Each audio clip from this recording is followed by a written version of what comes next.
once again, I would like to know what the heck is going on here. I was taking some photos of the moon. As I zoom them up with my phone, I take some photos of the moon and some photos of Venus. And one of the times something appeared in front of my screen, in front of the camera, and I got one snap of it. This is what popped up in front of the screen, guys. Somebody please explain and tell me what is this. I actually Google it, and Google said it is a door. And before I Google it, while looking at it and inspecting it for myself, I was saying that it was a door, you know. Like, check out this page.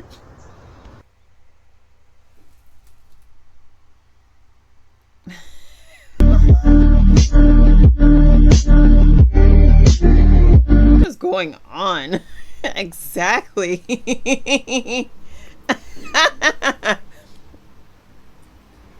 I'm hungry. Yeah, this is crazy. I'm here, y'all. Excuse me, sir. I'm here. I am here. All right. First of all, lady left her kids in this house alone for 4 years.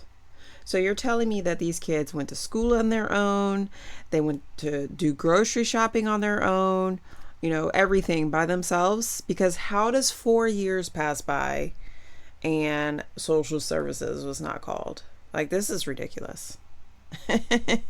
She didn't go to a parent-teacher conference or anything? Nope.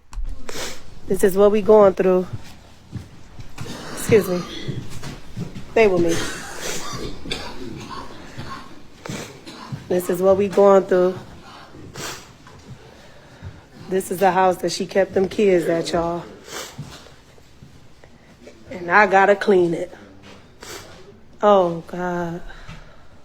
Oh, my goodness. Y'all want to take the stove and the refrigerator out? Or? That stove and that refrigerator need to come out. No, I'm not saying that. Well, y'all gonna take it out, or y'all want us to take it out? Where we gonna put it at once we take it out? Story? Right there, yeah. I don't like this kind of stuff, but like, where's the story? This is just people cleaning this house up. Like, where are the kids? Are they alive? I don't know. This is my first time seeing this, you guys. Let me know in the comments below, because I'm completely lost, and this is just too much. Right there. This story was one of the most interesting but worst love stories I've ever told on my page. So buckle up, because I am back with another spooky story. This one is a submission from Bahamas. We're gonna call the person who submitted the story Shan. So Shan says that she has a spooky story that happened in the Bahamas when she was 15. So she used to date this guy from when she was 15 till about 25. So 10 years. Shan says she was madly in love with him, or so she thought, because of how obsessed she was with this guy. It wasn't until she graduated high school in 2012 and she moved in with the guy in his family home that she noticed that something was really wrong. One day he came home with this beautiful gold bracelet with diamonds all around it. Shin could tell it was real, so she asked him, where did you get this expensive bracelet from? Knowing he wasn't really working at the time, where did you get this? And he pretty much said that he was working with his homeboy and someone had left it in the car seat of the rental, and so he just took it. He pretty much took it and now he wants to gift it to her. Shan believed him, not thinking much of it, accepted the beautiful bracelet. And when she started wearing it, a lot of people would ask her, where did you get this vintage bracelet from? This is one of a kind, it's expensive. This is so vintage, they don't even make those anymore. The last time those were around was in the 50s. And an old woman had randomly told her this.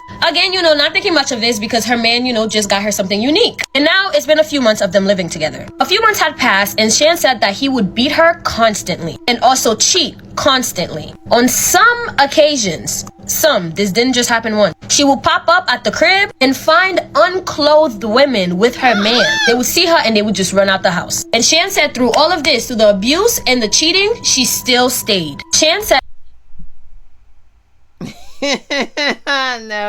Nope. Sorry, I would have been gone. I don't care how much voodoo, hoodoo, whatever you had on me.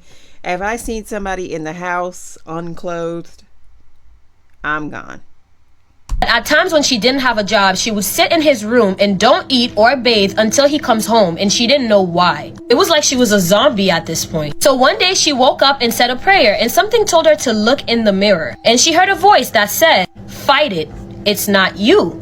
And she started crying, saying, what is happening to me? She is unrecognizable to herself.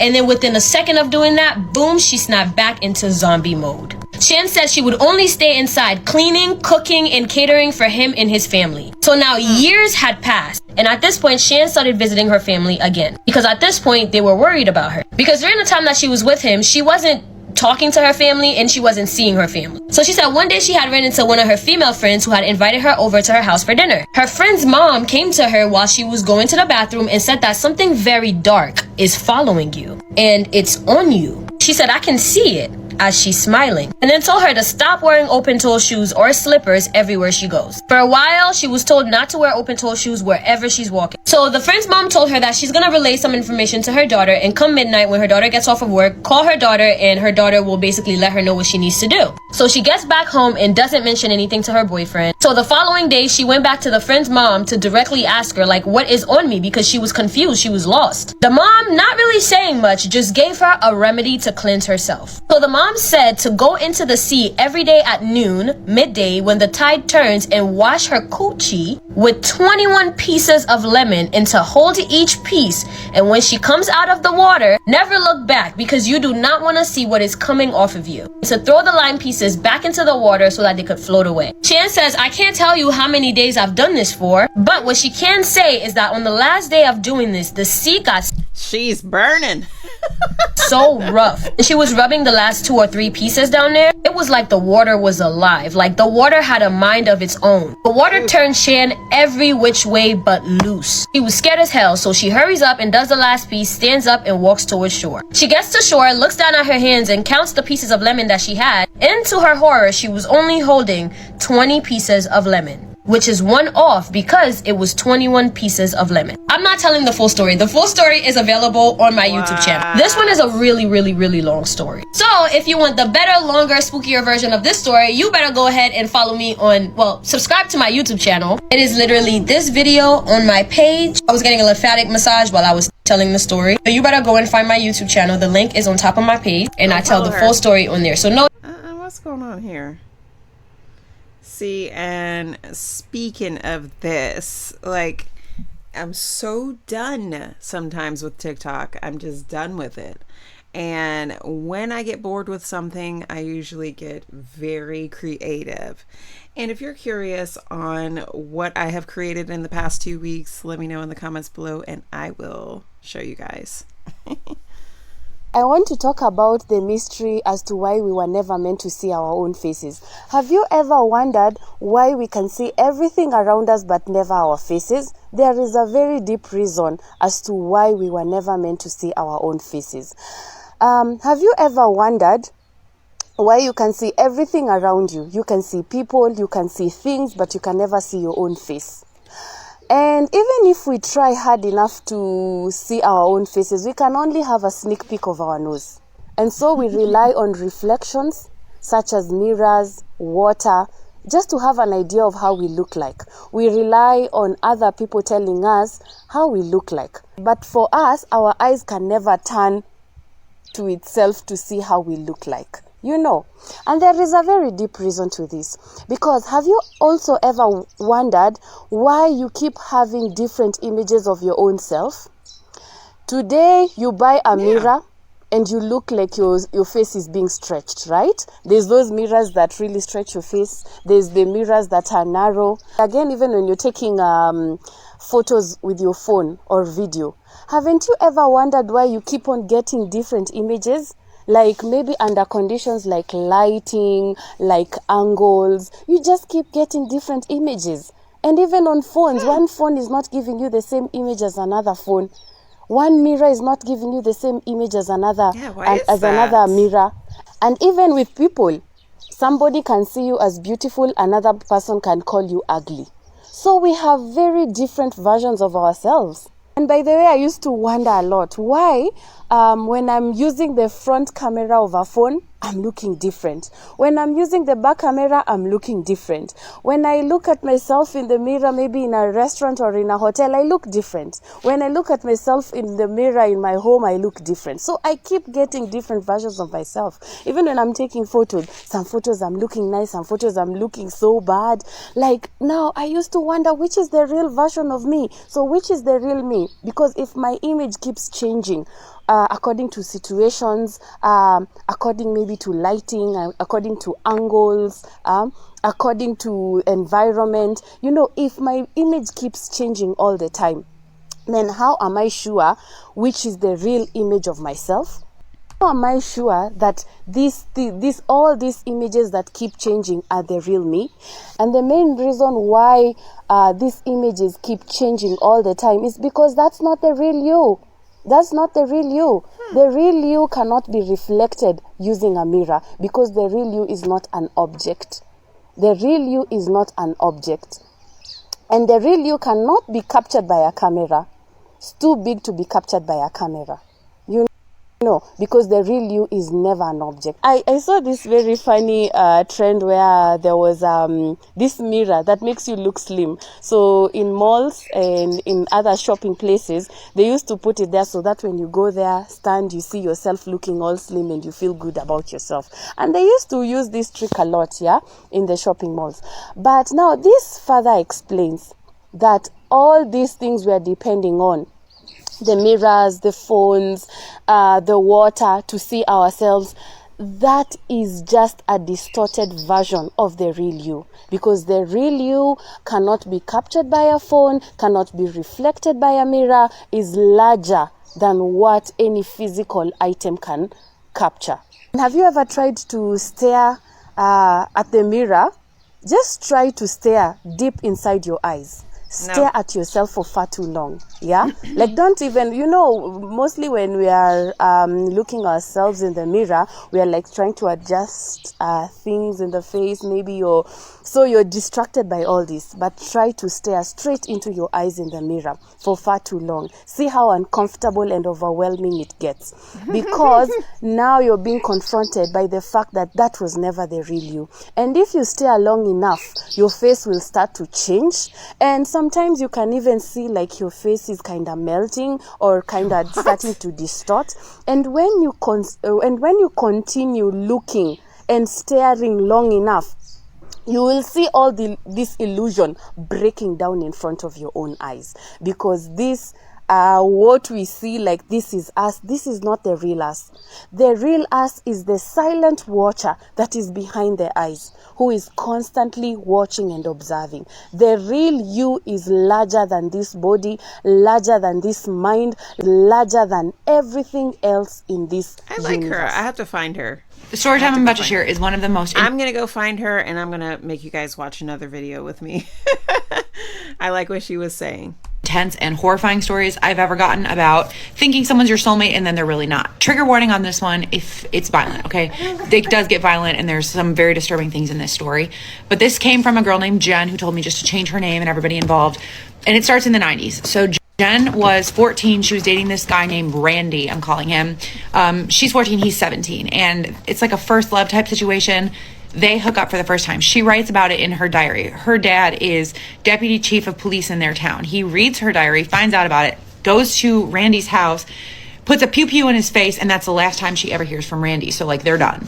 Fast forward to 2007. Jen had married some other guy. Now they're separated. She's got 4 kids with this guy, so she's moving back in with her mom. Sadly, her dad took his own life in 2002, and this will become relevant in a minute. Also, yes, I'm on the floor. I'm dressed like Adam Sandler. I'm in the trenches of motherhood here. So after Jen moves back in with her mom, with her kids, one night she's feeling kind of lonely. She logs into MySpace because this is during MySpace era, and she finds Randy on MySpace. She messages him, and he seems to have let the grudge go because he messages her back. Basically, all her dreams about him come true. He says he's a construction foreman, that he is recently divorced also, and that he has a beach house in Sarasota. Jen and Randy are talking every single day for about 6 months. One day, Randy says, hey, I want to fly you out to come see me, because Jen was living in Texas at this point. She's totally down with it. She arranges for her mom to keep the kids for the weekend, and she flies out to see Randy in Sarasota. She gets there. He does have a beautiful beach house that backs up to like a river or a canal of some sort. She does notice that the house is like kind of sparsely decorated, but he basically just says, my wife took a lot of the furniture in the divorce and I'm redecorating. But his house was beautiful, and she flies back to Texas after a few days and is like totally ready to start her new life with him. After she's there, they are still talking every day. Everything's going well. He says, hey, I'm going to come see you in Texas. So he flies to Texas, meets her kids, stays with her and her mom and her kids. Like, everything is fine. But when it comes time for Randy to go back to Florida, he starts coming up with all these excuses on why he doesn't want to leave. He's like, we've been apart for so long. We just reconnected. Like, I can't leave you yet. And she's like, no, really. Like, she said she was getting her divorce finalized. Like, she had a lot going on. So she's like, no, really, like, go back. And he's like, no, why don't you marry me? And he proposes to her on this trip. And she's like, no, I'm not ready to get married again. And he takes this kind of to heart, but he leaves. After he goes back, he sends an email to her mom. And he basically asked for her hand in marriage, which she thought was strange because she was like, I literally told you no. She said it was just moving way too fast for her. But he's like, can I come see you again? She's like, yeah. So he comes back to see them and stay with them in Texas. And that's when things started to get ugly. One night he's over there. He hears her 2 older sons get into some kind of argument in their room. So he goes in there. He starts yelling at them. And he tells her oldest son that he's fat and that he's never going to amount to anything. She hears this and she walks in there and she's like, get out. Like, we're done. Exactly. He walks into the kitchen, grabs a sharp object, and then walks out of the house. She said she didn't care what happened to him as long as he left. That next morning, her mom found him on the front lawn self-harming, and they basically told him that he needs to find his own way to Florida and he's not allowed back in the house. He leaves, he goes back to Florida, and things settle down for a few weeks.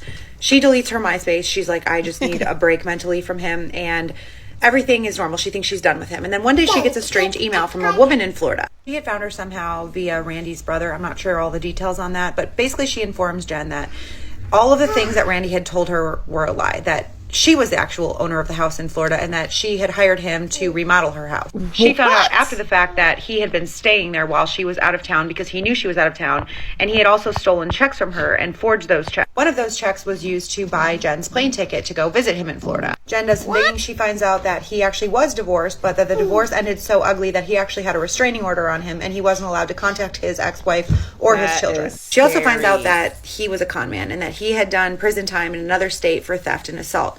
But then it gets worse. She starts receiving messages on the answering machine at her mom's house about how he's sorry and he misses her and he wants her back. She obviously doesn't call him back. One day she's at the store, she trips and she scrapes her knee and like rips her pants. When she gets home, she checks the answering machine and she sees that she has a message and it's from Randy, and he says, you looked cute today when you fell. I hope you didn't hurt yourself too badly. I was watching you from the scope of my pew-pew, you effing bee. When she doesn't call him back, she gets another message from him saying, no wonder your dad unalived himself. I would unalive myself too if you were my daughter. There were other messages that she described, but I'm not going to go into detail, but they're really bad. And so this is now like bordering like stalking behavior. He starts leaving messages saying he's going to unalive her, her kids, her friends. It's getting really bad. Then on Christmas Day, police show up to her house and she has no idea why. And they say they got a report basically that her kids were being abused. The police basically tell her they cannot tell her who called in the anonymous tip, but she knows that it's Randy. And she obviously lets the police check on her kids. They see that they're fine. She lets the police listen to all of these messages from Randy, and they're like, whoa, you need to file a charge. Sorry, like, you need to make a report about this. So she goes in, she files a report, and they start the paperwork to get a restraining order against him. Things settle down again, and then CPS shows up again, and they say that they got a report that she was beating her kids with a leather strap. Obviously, they check on the kids. Everything's fine. She explains the situation. But then they come again to check on her because somebody has now reported that she is being held hostage against her will by her mother. But because she's getting so many reports and tips to CPS, they start investigating her. And so this is like a whole process. They obviously drop all charges because they can't find anything on her. And then there's a call to her stepfather's work about how he's drinking on the job, which they investigate, don't find anything. And obviously all of this is Randy. But then things settle down again. Come to find out, the reason that it settled down is because she finds out that Randy is back in jail. A couple months go by, she starts feeling safe in her home again because she hasn't heard from Randy. One February night, her boys are all asleep. She lets her pug, Daisy, outside to pee. It's dark outside. She calls for her dog. Her dog doesn't come back. So she walks out in the yard to look for her, thinking maybe she escaped the yard somehow. And she notices something white on the windshield of her car. So she goes over to look and she sees her dog, who has been unalived. It's extremely graphic in the way that it was done, so I'm not going to go into detail there. Extremely sad, extremely violent. Aww. She said although she loved this dog, her immediate thought was like, go inside, check on the boys, because she knew that she was probably being watched at that very moment. So she goes inside, checks on the kids. Her phone starts ringing. She answers it. It's Randy, and he says, next time it'll be you and your kids. She calls the police. They come out. They look for him. Can't find him, but they make a report. A couple nights later, she's in bed. She hears something tapping, like somebody's knocking on a metal pole. She grabs her pew-pew. She goes outside, and she sees Randy standing in the driveway. He took one step toward her, put his hand in his pocket to grab something, and she fired at him. She said her dad had always taught her to aim for the biggest part of the body, and that's what she did. But she didn't unalive him. She did shatter his clavicle and shoulder, and charges were filed, but ultimately those charges were dropped because castle laws in Texas are pretty clear. She said her pew-pew was initially taken away, but was eventually given back. After that happened, Randy What is a castle law? Somebody please let me know what's going on here. I don't understand that terminology. He didn't bother her anymore. I guess that's what it took for him to finally go away, but she said that she fears that he has moved on to his next victim. She said it's taken her nearly 20 years to tell this story, and she is still healing from it, so she'll be reading these comments even though her name has been changed. She said she shared this as a warning to always trust your gut, and if things seem too good to be true, then they might be. Jen, I hope that sharing this was healing for you in some way.